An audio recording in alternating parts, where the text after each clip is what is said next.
வறுக்க பொரிக்க ஏன் எல்லா சமையலுக்கும் மந்த்ரா தான். மந்த்ரா கடலை எண்ணெய், அபார ருசி, ஆரோக்கியமான உடல் நலம்.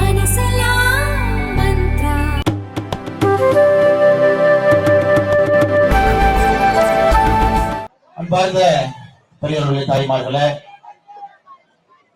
சகோதர சகோதரிகளே, இளைஞர் பெருமக்களே, தாய்மார்களே, குழந்தையோடு நம்முடைய எண்மண் மக்கள் யாத்திரைக்கு வந்திருக்கக்கூடிய அன்பு சகோதரிகளே, நிச்சயமாக தமிழகத்திலே ஒரு மாற்றம் வர வேண்டும் என்கின்ற ஒரு மிகப்பெரிய எண்ணத்திலே காலம் காலமாக ஒரு தேர்தலில் ஓட்டு போட்டு நம்முடைய கையில் இருக்கக்கூடிய ரேகை மட்டும்தான் நமக்கு தெரிந்தது மிச்சமாக இருக்கிறது.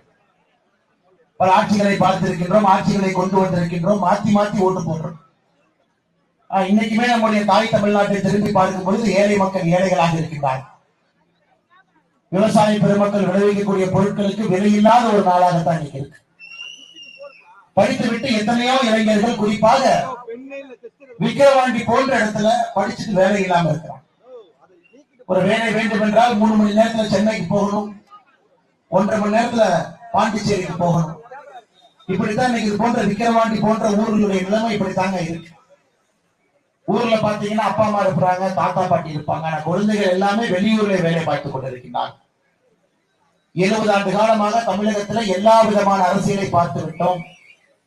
ஆனால் கிராமங்கள் எல்லாம் இன்னைக்கு தொய்ந்து கொண்டிருக்கிறது, விவசாயம் நலிவடைந்து கொண்டிருக்கிறது. பெண்களுடைய வாழ்வாதாரம் எந்த அடிப்படையில கூட முன்னேற்றத்தை பார்க்காம வானம் பார்த்த பூமியாக இன்னைக்கு பல பட்டிக்காட்டுகளை தமிழ்நாட்டில் உருவாக்கியது மட்டுமே திராவிட மாடலுடைய சாதனையாக இருக்கிறது. சகோதர சகோதரிகள், இதையெல்லாம் மாற்ற வேண்டும். தமிழகத்திலே அரசியல் மாற்றத்தை ஏற்படுத்த வேண்டும். குறிப்பாக தாய்மார்கள், சகோதரிகள், மகளிர்கள், நம்முடைய இளைஞர் பெருமக்கள், நீங்கெல்லாம் முன்னாடி இருந்து இந்த அரசியல் மாற்றத்திற்கு வழிவகுக்க வேண்டும். அதையெல்லாம் தாண்டி 10வது ஆண்டாக ஆட்சியில் இருக்கக்கூடிய பாரத பிரதமர் நரேந்திர மோடி அவர்கள் 2024 தேர்தலில் 3வது முறையாக தொடர்ந்து ஆட்சி கட்டளை அமர்த்த வேண்டும். அதற்கு விழுப்புரம் பாராளுமன்ற தொகுதியிலிருந்து கூட நம்முடைய பாராளுமன்ற உறுப்பினர் பாரதிய ஜனதா கட்சி, தேசிய ஜனநாயக கூட்டணியை சார்ந்தவராக இருக்க வேண்டும் என்பதற்காகத்தான் இந்த யாத்திரை தமிழகம் முழுவதுமே நடந்து கொண்டிருக்கிறது. ஐயா, தமிழகத்துல ஜூலை 28ஆம் தேதி ஆரம்பிச்ச யாத்திரை நம்ம தென் தமிழகம் முழுவதும் கடந்து விட்டு, கொங்கு மண்டலத்தை கடந்து விட்டு, மத்திய மண்டலத்தை முடிச்சுட்டு இன்னைக்கு இந்த பகுதியில் இருக்கும். ஐயா, 122 தொகுதிகளை கடந்து 123வது தொகுதியாக விக்கிரவாண்டியில் இருக்கும். எல்லா இடத்திலும் கூட ஒரே ஒரு விஷயத்தை பார்க்க முடியும், படித்துவிட்டு வேலை இல்லாத இளைஞர்களை தமிழ்நாடு முழுவதுமே பார்க்க முடியும். நாங்கள் விளைவிக்கக்கூடிய பொருட்களுக்கு விலை இல்லை என்று சொல்லக்கூடிய விவசாயிகளை பார்க்க முடியும். ஒரு சாதாரண அரசு அலுவலகத்திற்கு ஒரு வேலைக்கு சென்றாலும் கூட லஞ்சம் கொடுத்தால் மட்டும்தான் இந்த வேலை நடக்கும் என்று சொல்லக்கூடிய பொதுமக்களை பார்க்க முடிகிறது. எல்லா இடத்திலும் பார்க்கின்ற அதே காட்சியை தான் நீங்க விக்கிரவாண்டிக்கு பார்க்கிறோம். எங்களுடைய ஆழ்ந்த நம்பிக்கை, இந்த அடிப்படையான உண்மையை புரிந்து கொண்டு 2024 பாராளுமன்ற தேர்தலில் மாத்தி யோசிச்சு நீங்க மாத்தி ஓட்டு போட்டு 10 ஆண்டு காலமாக ஒரு அற்புதமான ஆட்சி கொடுக்கக்கூடிய பாரத பிரதமர் நரேந்திர மோடி அவர்களுக்கு இந்த முறை ஒரு வலிமையான ஒரு ஆதரவு, அவருடைய கரத்தை பற்றி நீங்கள் கொடுப்பீர்கள் என்கின்ற நம்பிக்கை. நேற்று இதே நேரத்தில் நாங்கள் சில பேர் வாரணாசியில, காசியில் இருந்தாங்க. நேற்று இதே நேரத்தில் காசியில் இருந்தோம். பாரத பிரதமர் நரேந்திர மோடி அவர்கள் ஒரு விழாவிலே பங்கேற்பதற்காக காசிக்கு வந்திருந்தார். இந்த மேடையிலே நானும் அமர்ந்திருந்தேன். காசி தமிழ் சங்கம் என்கின்ற அற்புதமான ஒரு உணர்வு பூர்வமான ஒரு விழாவை நம்முடைய பாரத பிரதமர் நரேந்திர மோடி அவர்கள் காசியில் எடுக்கிறார்கள். போன ஆண்டு முதல் விழா, இந்த ஆண்டு 2வது விழா. 2 ஆண்டும் கூட நம்முடைய பிரதமர் அவர்களுக்கு தமிழ் மக்களின் மீது, நம்முடைய கலாச்சாரத்தின் மீது எந்த அளவுக்கு ஆழ்ந்த ஒரு காதல் இருக்கிறது என்பது நமக்கு தெரியும். இன்னைக்கு நம்முடைய குழந்தைகிட்ட போய் கேட்டா கூட என்ன திருக்குறள் படிச்சு சொல்லணும்னா, எத்தனை குழந்தைகளுக்கு 50 குறள் தெரியும் என்று எனக்கு தெரியலீங்க. 50 குறளுக்கு மேல திருக்குறளை தமிழகத்தில் இருக்கக்கூடிய ஒரு பள்ளிக்கூட மாணவி சொல்லுனா சொல்ல முடியாது. ஏன்னா அந்த அளவுக்கு தான் நம்முடைய பாடத்திட்டத்தை வச்சிருக்கிறாங்க. ஒப்புக்கு தப்பானையாக ஒரு 5 திருக்குறள் இருக்கும். அடுத்த வருஷம் போனீங்கன்னா இன்னொரு 5 ஆட்சிச்சூடி இருக்கும். இதை வச்சுதான் இந்த பாடம் நடத்திட்டு இருக்கிறாங்க. எந்த ஒரு குழந்தைக்கும் கூட உண்மையான நம்முடைய தமிழ் பற்று இருக்கக்கூடிய குழந்தைக்கு ஒரு திருக்குறளை கூட முழுமையாக சொல்லிக் கொடுக்காத ஒரு கல்வியைத்தான் நம்முடைய திராவிட மாடல் அரசு நமக்கு கொடுக்கிறாங்க. நம்முடைய நரேந்திர மோடி ஐயா காசியில நேற்று மட்டுமே நம்முடைய திருக்குறள் புத்தகத்தை 16 மொழியிலே மொழிபெயர்த்து நேற்று வெளியிட்டாங்க ஐயா. 16 மொழியிலே மொழிபெயர்த்து, 16 மொழி, 11 இந்திய மொழிகள், 5 ஐரோப்பிய மொழிகள்ல 16 மொழிகள் மொழிபெயர்த்து திருக்குறளை வெளியிட்டார். பிரதமர் என்ன சொன்னாருன்னாங்க, இப்படிப்பட்ட திருக்குறள் என்பது ஒரு தமிழ்நாட்டு மக்களுடைய சொத்தாக மட்டும் இருக்கக்கூடாதுங்க, உலகத்தினுடைய சொத்து. அதனால் நேற்று அதே விழா மேடையில 16 மொழி. போன ஆண்டு காசி தமிழ் சங்கமம் நடந்த பொழுது திருக்குறள் 13 மொழியில மொழிபெயர்த்து விட்டார். இதுவரைக்கும் 2 ஆண்டுகள்ல நம்முடைய திருக்குறளை 29 மொழியில மொழிபெயர்த்து பாரத பிரதமர் நரேந்திர மோடி அவர்கள் பட்டி பட்டி எல்லாம் இதை எடுத்து செல்ல வேண்டும் என்று நினைக்கிறார். பாருங்க எந்த அளவுக்கு தமிழின் மீது பாசம், பாருங்க எந்த அளவுக்கு காதல், பாருங்க. இன்னைக்கு மாற்றுத்திறனாளி சகோதர சகோதரிகள் நம்மகிட்ட இருப்பாங்க, நம்ம ஊர்ல இருப்பாங்க, கண் பார்வை இல்லாதவர்கள் இருப்பாங்க. நம்ம எல்லாமே வளையாபதி, குண்டலகேசி, சிவக சிந்தாமணி, புறநானூறு, அகநானூறு எத்தனையோ நாம படிக்கிறோம்.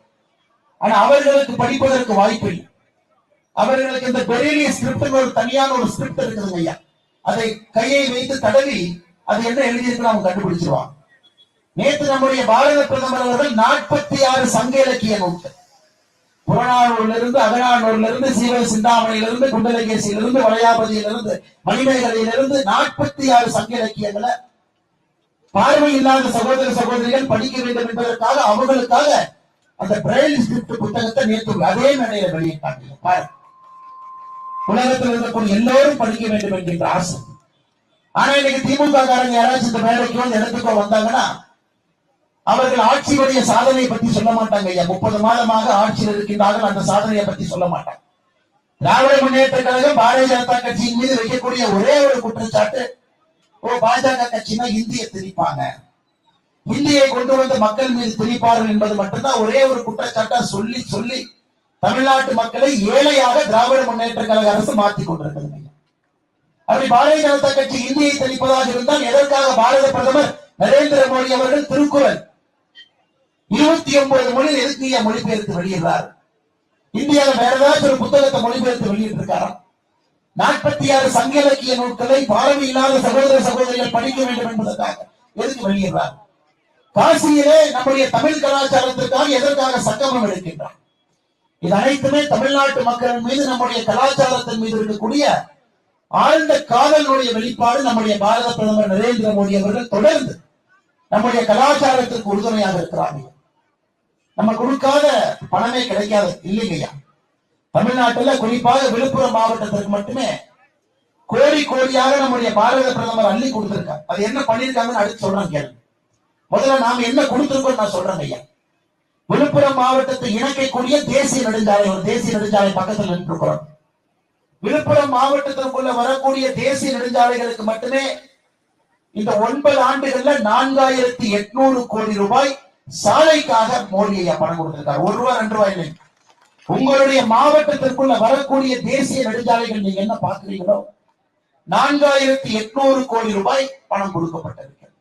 திமுக வந்தா மோடியை எதுவுமே விழுப்புரத்துக்கு செய்தி ஒரு பச்சை பொய்ய சொல்லுவாங்க.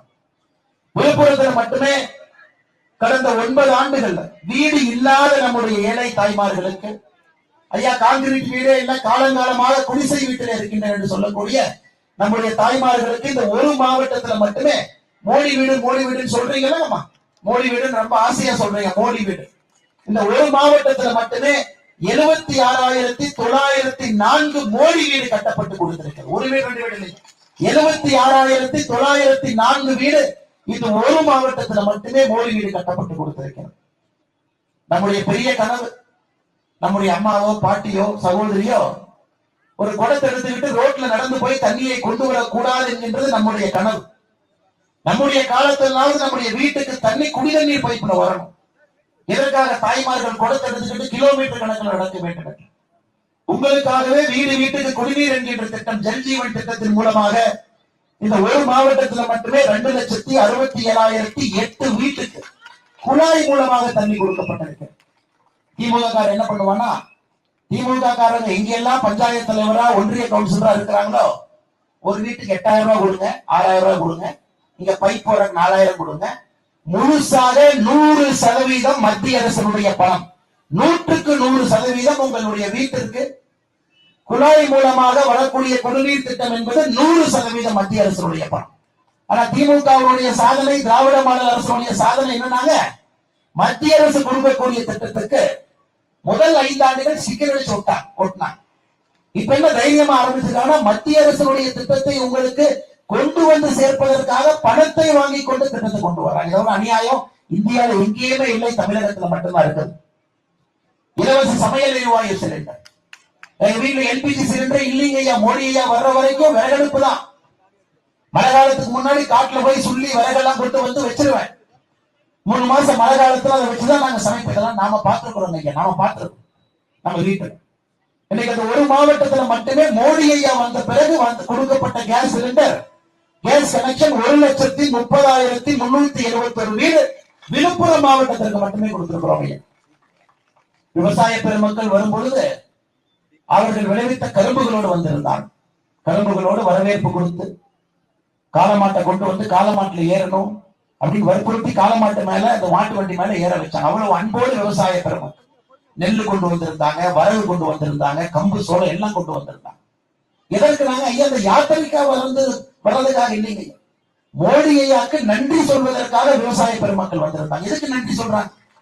இந்த ஒரு மாவட்டத்துல மட்டுமே, நான் சொல்றது நல்லா கவனமா கேட்கணும், இந்த ஒரு மாவட்டத்துல மட்டுமே, இந்த ஒரே ஒரு மாவட்டத்துல மட்டும் மோடி ஐயா வருஷம் 6,000 ரூபாய் வங்கி கணக்குக்கு போடுறாங்க ஐயா. 6,000 ரூபாய் போடுறாங்க. இந்த ஒரு மாவட்டத்துல மட்டும் எத்தனை விவசாயிகளுக்கு வந்திருக்கும் நீங்க சொல்லுங்க. உங்க விழுப்புரம் மாவட்டத்தை மட்டும் எடுத்துக்கோ அண்ணே, எத்தனை விவசாயிகளுக்கு மோடி ஐயா 6,000 ரூபாய் கொடுத்திருப்பாங்க? சும்மா சொல்லுங்க, எவ்வளவு நீங்க சொல்லுங்க பார்க்கலாம். 50,000 அண்ணன், நீங்க சொல்லுங்க. இந்த ஒரு மாவட்டத்துல எத்தனை விவசாயிகளுக்கு மோடி ஐயா 6,000 ரூபாய் வங்கி கணக்குக்கு பணம் போட்டிருப்பார்? தமிழ்நாடு இல்லைங்க, விழுப்புரம் மாவட்டம். அண்ணன் 1,10,000 அக்கா நீங்க சொல்லுங்க, எத்தனை பேருக்கு கொடுத்திருப்பாங்க மோடி ஐயா? இந்த ஒரு மாவட்டத்தில் மட்டுமே 5,28,599 விவசாய பெருமக்கள் ஐயா. ஒருத்தர் 2 பேர் இல்லைங்க ஐயா. 5,28,599 விவசாய பெருமக்களுக்கு 15 தவணை 2,000 ரூபாய் அப்படின்னா 30,000 ரூபாய் உங்களுடைய வங்கி கணக்குக்கு கடந்த 9 வருடத்துல PM கிசான் சம்மான் நிதியில உங்களுடைய வங்கி கணக்குக்கு வந்திருக்குங்க. இளைஞர்கள் இருக்கிறீங்க, சின்ன சின்ன கடன் நடத்துறவங்க இருக்கிறீங்க, வெல்டர், ஃபிட்டர், மெக்கானிக் எல்லாமே இருக்கிறேன். முத்ரா திட்டத்திலே கடன் வாங்கி உங்களுடைய தொழிலை விரிவுபடுத்த வேண்டும் என்கின்ற ஆசை உங்களுக்கு இருக்கு. இந்த ஒரு மாவட்டத்துல மட்டுமே முத்ரா கடனாக, முத்ரா திட்டத்திலே கடன் எவ்வளவு கொடுத்திருக்காங்கன்னா மத்திய அரசு 5,104 கோடி ரூபாய். பாருங்க, இது மொத்தமா சேர்த்துனீங்கன்னாவே ஒரு 25,000 கோடி ரூபாய் தொடுது. ஒரு மாவட்டத்திற்கு நான் சொன்ன திட்டங்கள் மட்டுமே நீங்க கணக்கு போட்டீங்கன்னா 25,000 கோடி ரூபாய் தாண்டது. அந்த அளவுக்கு நம்முடைய தமிழக மக்களுக்கு பார்த்து பார்த்து விவசாயம், நீங்க 100 நாள் வேலை வாய்ப்பா, உங்களுக்கு தெரியும் 100 நாள் வேலைக்கு போறீங்கன்னா முழு பணமும் மோடி ஐயாவுடைய பணம். ரேஷன் கடைக்கு போய் அரிசி வாங்குறீங்கன்னா முழு அரிசியும் மோடி ஐயாவுக்கு. 34 ரூபாய் ஒரு கிலோ அரிசியினுடைய விலை. நம்ம ரேஷன் கடையில் அரிசி வாங்குறோம், நாம ஒரு கிலோ அரிசியினுடைய விலை 34 ரூபாய். 32 ரூபாய் மோடி ஐயா, 2 ரூபாய் மாநில அரசு. இவங்க கொடுக்கற 2 ரூபாய்க்கு பண்ற அளப்பறை இருக்குதுங்களே, மஞ்சள் பை அடிச்சு அதை ஊருக்கு போஸ்ட் அடிச்சு கட் அவுட் வச்சு தாத்தாவோட அப்பா புகைப்படத்தை எல்லாம் போட்டு டாஸ்மாக் கடையை தவிர எல்லா இடத்துலயும் போட்டோ ஒட்டிட்டாங்க. ஏன்னா டாஸ்மாக் கடையில மட்டும்தான் அப்பா போட்டோவும் பையன் போட்டோவும் காணும். அனைத்தும் உங்களுக்காக செய்வது நம்முடைய பாரத பிரதமர் நரேந்திர மோடி.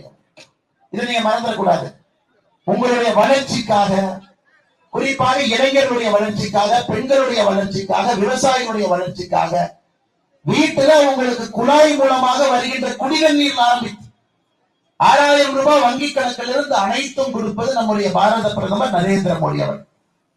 இன்னைக்கு தமிழ்நாட்டுல மோடியை இன்னொன்று பண்ணிட்டாருங்கம்மா. நீங்க உங்க ஊருக்கு வண்டி வரப்போ சில பேர் இங்க இருக்கலாம், ஐயா எனக்கு மாநில அரசு கொடுக்கல, மத்திய அரசு திட்டம் வந்து சேரல, நான் ஆபீஸுக்கு போய் அப்ளிகேஷன் கொடுத்தேன், ஆதார் என்ன சரியில்லைன்னு சொல்லிட்டாங்க, பத்திரம் சரியில்லைட்டாங்க, நான் ஒரு விவசாயிங்க ஐயா, எப்படி மானியம் வாங்குறதுன்னு தெரியல.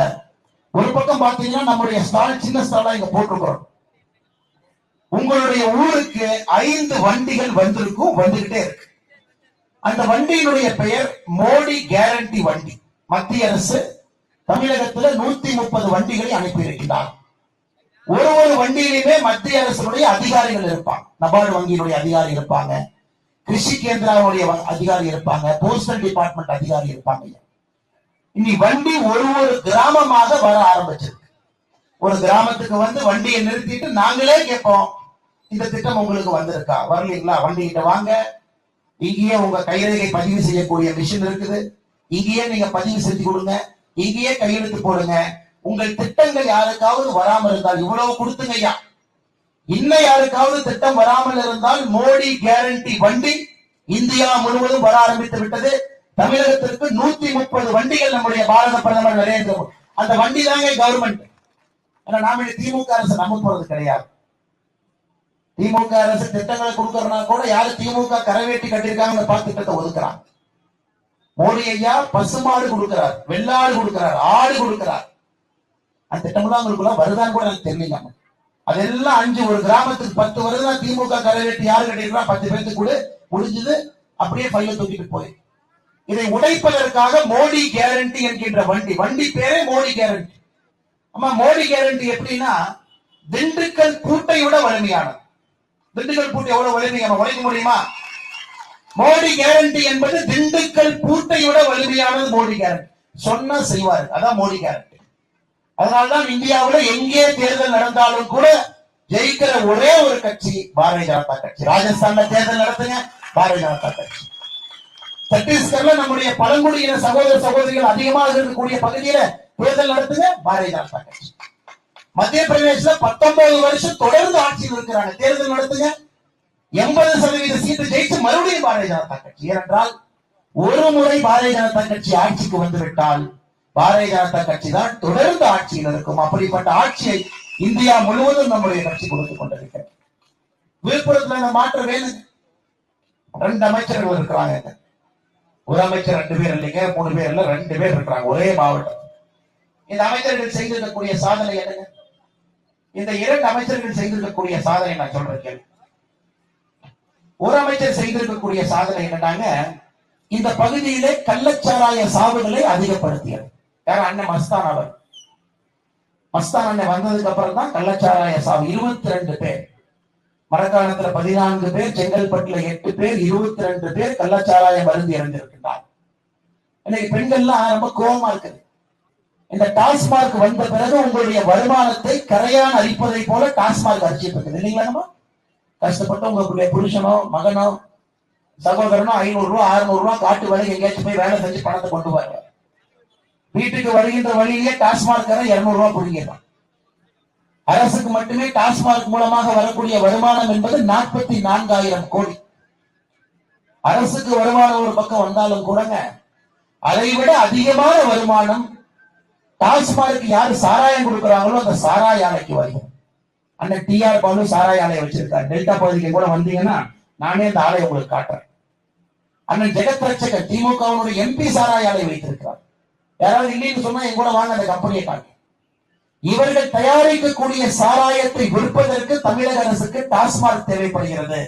டாஸ்மார்க்ல தீபாவளிக்கு முன்னாடி நாள் 2 நாளுங்க, தீபாவளிக்கு முந்தைய நாள் 2 நாள்ல மட்டுமே உலகத்துல எங்கேயுமே அந்த அளவுக்கு வித்திருக்க மாட்டாங்க. தமிழக டாஸ்மார்க்ல சாராயம் விற்கப்பட்ட காசு மட்டுமே 467 கோடி ரூபாய். நான் உங்களுக்கு சொல்றதுங்க,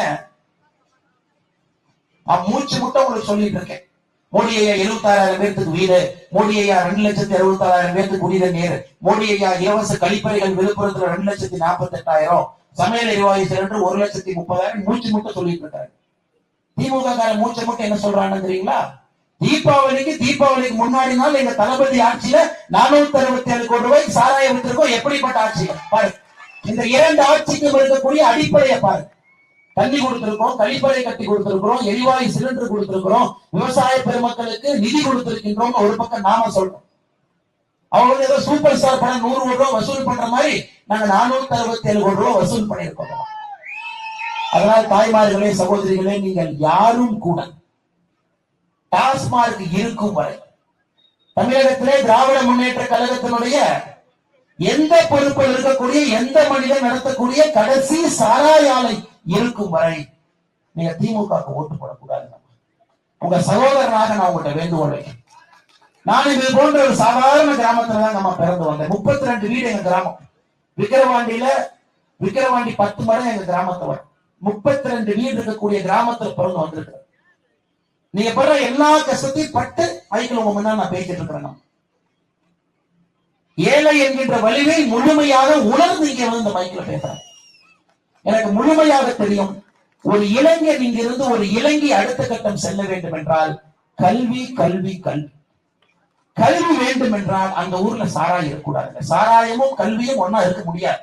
அது இந்தியாவில் எங்கேயுமே இருக்காது. அன்பான வேண்டுகோள், குழந்தைகளோட எதிர்காலத்திற்காக 2024 இத்தனை நாளா நீங்க யாருக்கு வேணாலும் ஓட்டு போட்டுருங்க. இந்த முறை நீங்க மோடி ஐயாவுக்கு ஓட்டு போட வேண்டும் என்பதுதான் என்னுடைய அன்பான வேண்டுகோள். ஒரு முறை தமிழகத்தில் இன்னைக்கு ஒரு எல்கேஜி பாப்பா கிட்ட போய், கண்ணு இந்த லோக்சபா தேர்தல் வருதுல கண்ணு, 2024 யாரு கண்ணு ஜெயிக்கும்னா இந்த குழந்தை சொல்லும் மோடி தாத்தா தான் ஜெயிப்பாங்க. குழந்தைக்கு தெரியும். ஆனா அந்த குழந்தைக்கு என்ன தெரியாதுன்னாங்க, மோடி தாத்தா 400 சீட்ல ஜெயிக்கிறாரா 450 சீட்ல ஜெயிக்கிறாரான்னு மட்டும்தான் அந்த குழந்தைக்கு தெரியாது.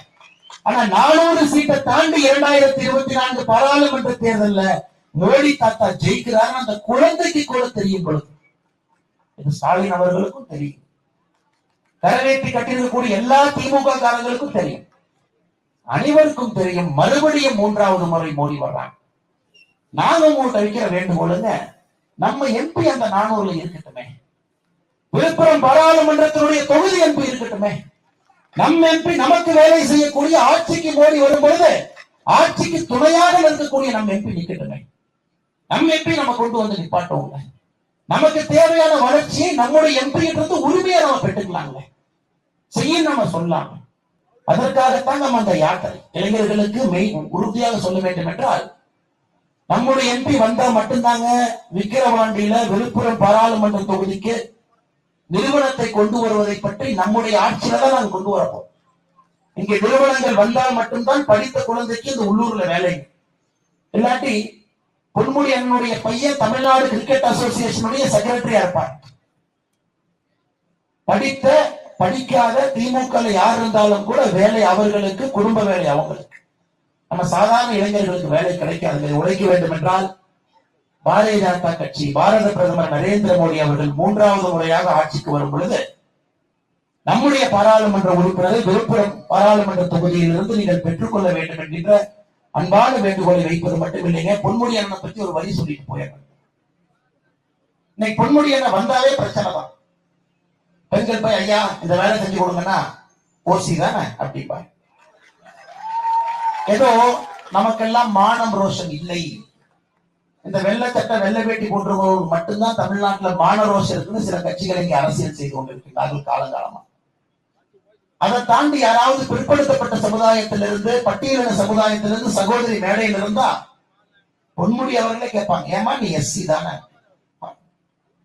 ஜாதியை ஒழிக்கின்றேன் என்று சொல்லிவிட்டு தமிழகத்துல ஜாதியை அதிகப்படுத்தியதே திராவிட முன்னேற்ற கழகத்தினுடைய அமைச்சர்கள். அவங்கதான் ஜாதியை ஒழிக்கிறன்னு அதிகப்படுத்தலாம்.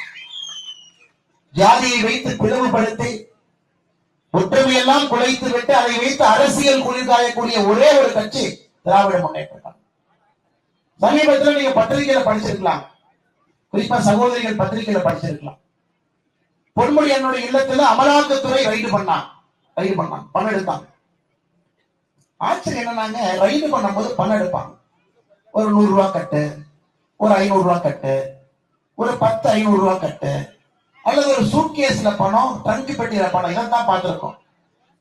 ஆனா பொன்முடி ஐயா வீட்டுல அமலாக்கத்துறை ரைடு நடத்திய பிறகு அவர் வீட்டுல பாத்தீங்கன்னா 42 கோடி ரூபாய் வைப்பு நிதி வச்சதுக்கான ரசீது எடுத்தான். இதை பாருங்க, அதாவது சம்பாதிக்கிறதே தப்பு, பணம் வாங்குவதே தப்பு, அதை போய் பேங்க்ல டெபாசிட் பண்ணி வீட்டுல ரசீது வேற வச்சிருக்காங்க. 42 கோடி ரூபாய்க்கு வைப்பு நிதிக்கான ரசீது பொன்முடி அவர்களுடைய வீட்டில் அமலாக்கத்துறை கைப்பற்றி, அது எல்லாமே மக்கள்கிட்ட இருந்து பெறப்பட்ட லஞ்ச பணத்துல வந்ததுன்னு அமலாக்கத்துறை செய்தி குறிப்பு சொல்றாங்க. அதை தாண்டி இன்னொரு ஆச்சரியமான விஷயம், குறிப்பா இளைஞர்களுக்கு, துபாயில பொன்முடி அவர்களுடைய ஒரு பினாமி பேர்ல ஒரு நிறுவனத்தை நடத்துறாரு. அது இந்த ரைட்ல தான் நமக்கு தெரியுது. அந்த நிறுவனத்தினுடைய பெயர் யுனிவர்சல் பிசினஸ் வெஞ்சர் எஃப்இசெட் என்கின்ற நிறுவனம். சில ஆண்டுகளுக்கு முன்பு ரொம்ப ஆச்சரியம் பாருங்க. சில ஆண்டுகளுக்கு முன்பு இந்த நிறுவனத்தை 41,57,000 வாங்குறாங்க. எவ்வளவுங்க? 41 லட்சம் ரூபாய்க்கு ஒரு லாரி வாங்குற மாதிரி வாங்குறாங்க.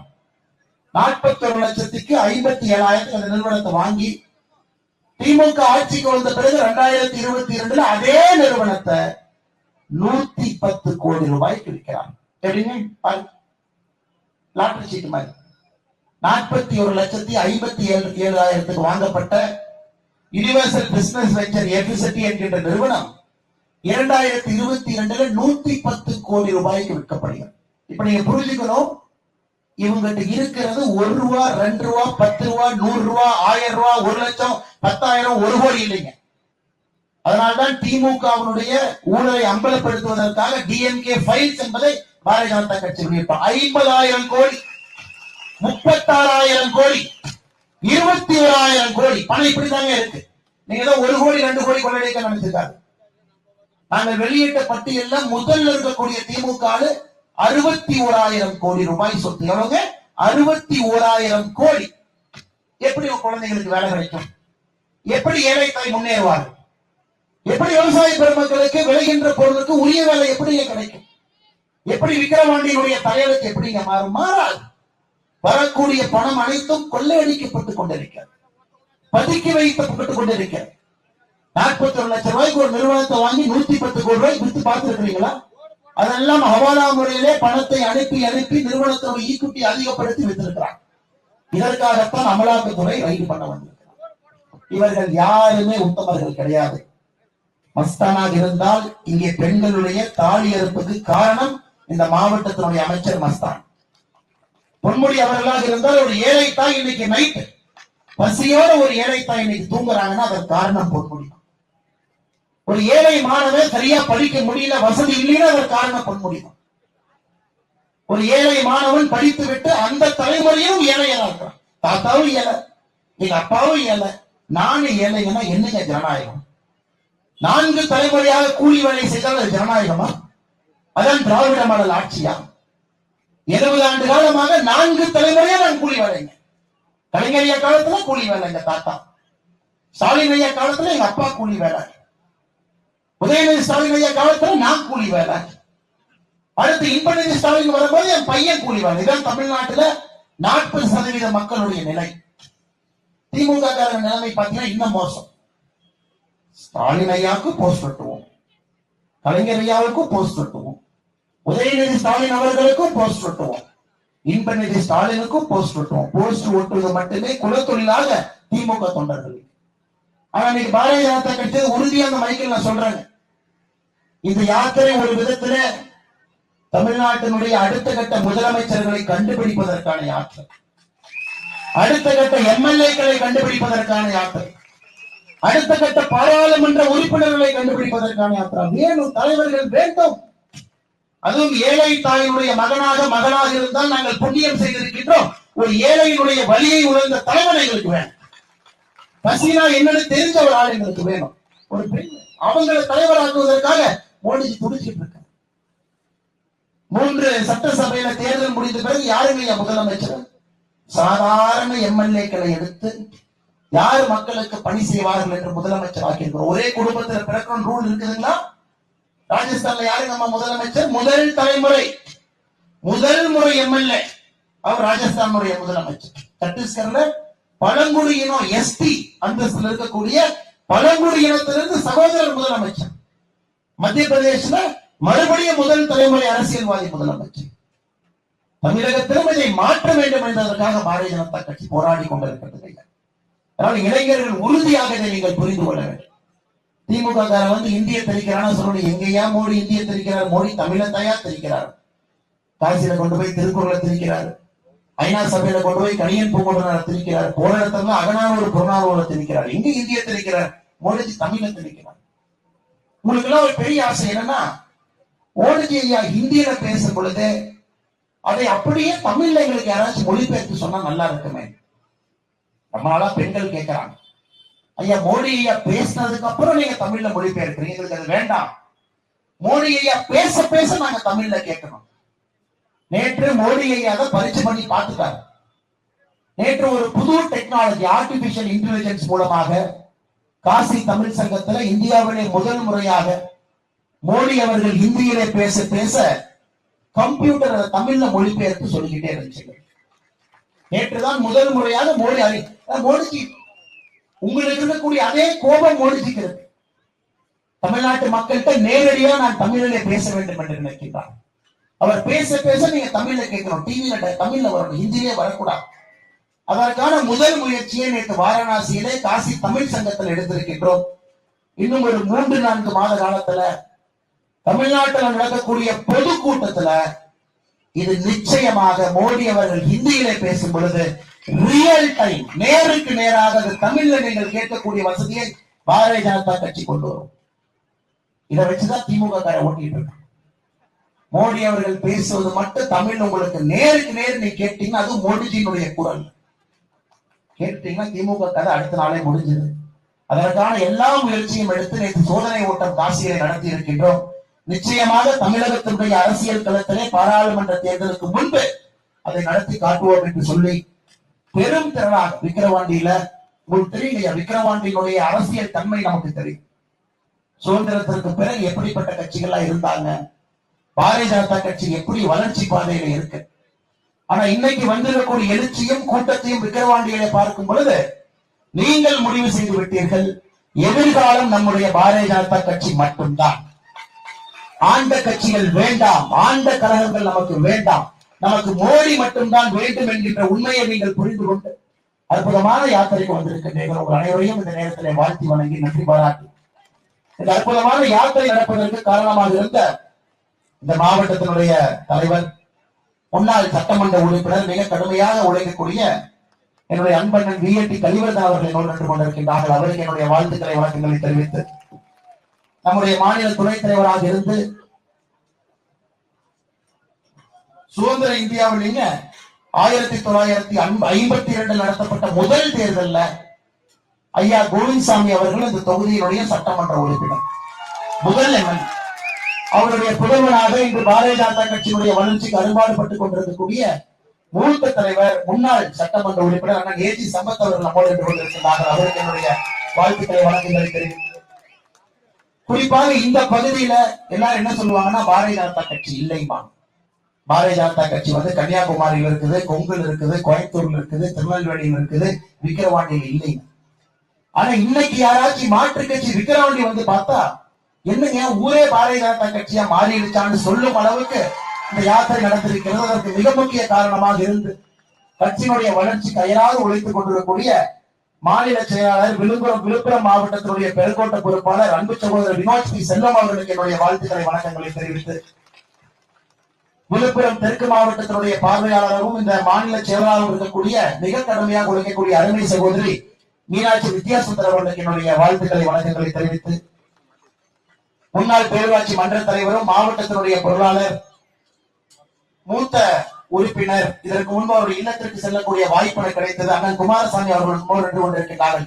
அவருக்கு என்னுடைய வாழ்த்துக்களை வணக்கங்களை தெரிவித்து, நம்முடைய மாவட்டத்தினுடைய பொதுச் செயலாளர் தங்கம் அவர்களுக்கு, மாவட்டத்தினுடைய துணைத் தலைவர்கள் அண்ணன் பார்த்திபன் அவர்கள், வெங்கடேசன் அவர்களுக்கு, சுந்தரராஜன் அவர்களுக்கு, மாவட்ட செயலாளர் சகோதரி பிரியா அவர்களுக்கு, மாநில பொதுக்குழு உறுப்பினர் சகோதரர் அசோக்குமார் அவர்களுக்கு இந்த நேரத்தில் என்னுடைய வாழ்த்துக்களை வணக்கங்களை தெரிவித்து, விழுப்புரம் வடக்கு மாவட்டத்தினுடைய தலைவர் அண்ணன் ராஜேந்திரன் அவர்கள் செஞ்சியில வெற்றிகரமாக யாத்திரை நடத்தி நம்மோடு வந்திருக்கின்றார்கள். அவருக்கு என்னுடைய வாழ்த்துக்களை தெரிவித்து, அருமை சகோதரர் அன்பு தம்பி ராஜ்குமார் அவர்கள் விழுப்புரம் பாராளுமன்றத்தினுடைய பொறுப்பாளராக இருந்து கட்சியினுடைய வளர்ச்சிக்கு அயராது பாடுபடக்கூடிய ஒரு அருமை சகோதரர் ராஜ்குமார் அவர்களுக்கு இந்த நேரத்தில் நன்றிகளை தெரிவித்து, பொருளாதார பிரிவுடைய மாநில தலைவராக இருந்து உங்களிடம் பேசிய அண்ணன் ஷா அவர்களுக்கு என்னுடைய வாழ்த்துக்களை வணக்கங்களை தெரிவித்து, மிக முக்கியமாக இந்த கட்சியினுடைய இரும்பு தூண்களாக இருக்கக்கூடிய நம்முடைய ஒன்றிய தலைவர்கள், விக்கிரவாண்டி கிழக்கினுடைய ஒன்றிய தலைவர் வெங்கடகிருஷ்ணன் அவர்கள், மேற்கு அண்ணன் மோகன் அவர்கள், காணை தெற்கு அண்ணன் வினோத் அவர்கள், காணை ஒன்றிய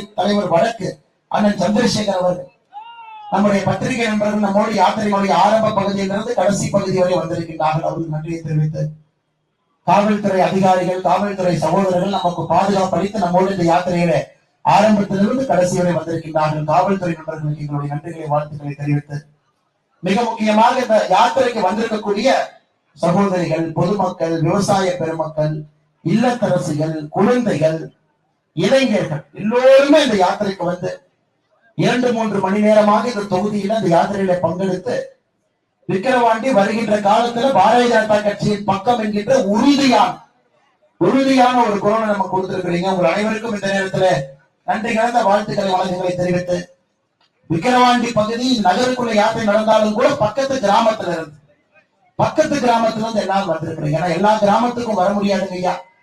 234 தொகுதியும் போகணும். இதுவரைக்கும் 123 முடித்து விட்டோம். இன்னும் 111 தொகுதி போகணும். அதனால எங்களுடைய நிலைமையை புரிந்து கொண்டு பக்கத்தில் இருக்கிறவங்க எல்லாமே எங்கே யாத்திரை அந்த சட்டமன்ற தொகுதிக்குள்ள நடக்குதோ அங்க வந்திருக்கிறீங்க, சகோதரர் உட்பட.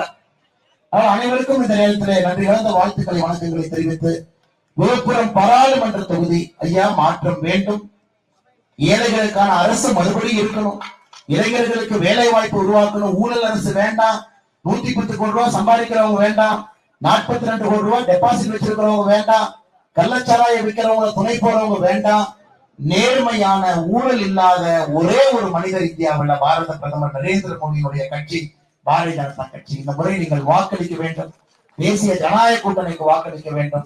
பிரதமர் அவர்கள் 400 எம்பிக்களை தாண்டி வரும் பொழுது தமிழகத்திலிருந்து 39 எம்பிக்களை நீங்கள் அளிக்க வேண்டும் என்று சொல்லி மாவட்டத்தினுடைய எல்லா தலைவர்களுக்கும் நன்றி தெரிவித்து என்னுடைய பேச்சை முடித்துக் கொள்கின்றேன். நன்றி, வணக்கம். பாரத் மாதா கி, பாரத அன்னையின் புகழ்.